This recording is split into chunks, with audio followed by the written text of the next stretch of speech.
కర్నూలు జిల్లా దేవనకొండ మండలంలోని ఉపాధి హామీ కార్యాలయంపై టీడీపీ నాయకుల దాడిని ఎమ్మెల్యే విరూపాక్షి ఖండించారు. ఉపాధి హామీ కార్యాలయాన్ని ఆయన పరిశీలించారు. రాష్ట్రంలో రాక్షస పాలన కొనసాగిస్తున్నారని ఆగ్రహం వ్యక్తం చేశారు. వైఎస్ఆర్సీపీ నాయకులతో పాటు అధికారులపై రెడ్ బుక్ ను అమలు చేస్తున్నారని అన్నారు. అధికారులు భయపడాల్సిన అవసరం లేదని ఆఫీస్కు వచ్చి విధులు నిర్వహించాలని ఎమ్మెల్యే విరూపాక్షి భరోసా కల్పించారు.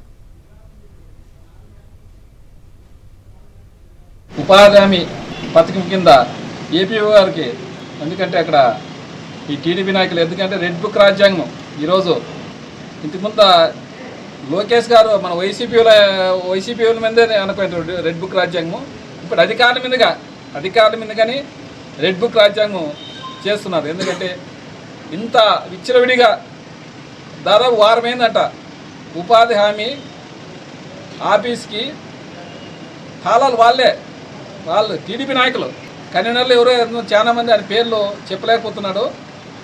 టీడీపీ నాయకులు దాదాపుగా 10-15 మంది వస్తారు సార్. మేమేం పని చేసుకోవాలనే కానీ వాళ్ళు మా మీద దాడి చేసి మమ్మల్ని ఏడ కొడతారనే విధంగా వాళ్ళు దాపెట్టుకుంటున్నారంట. ఈరోజు మన ఏపీ గారికి ఫోన్ చేసి ఈరోజు సార్ మేము వాళ్ళు కొడతారని నేను రావట్లేదు సార్ ఆఫీస్కి రావట్లేదు అంటున్నారు.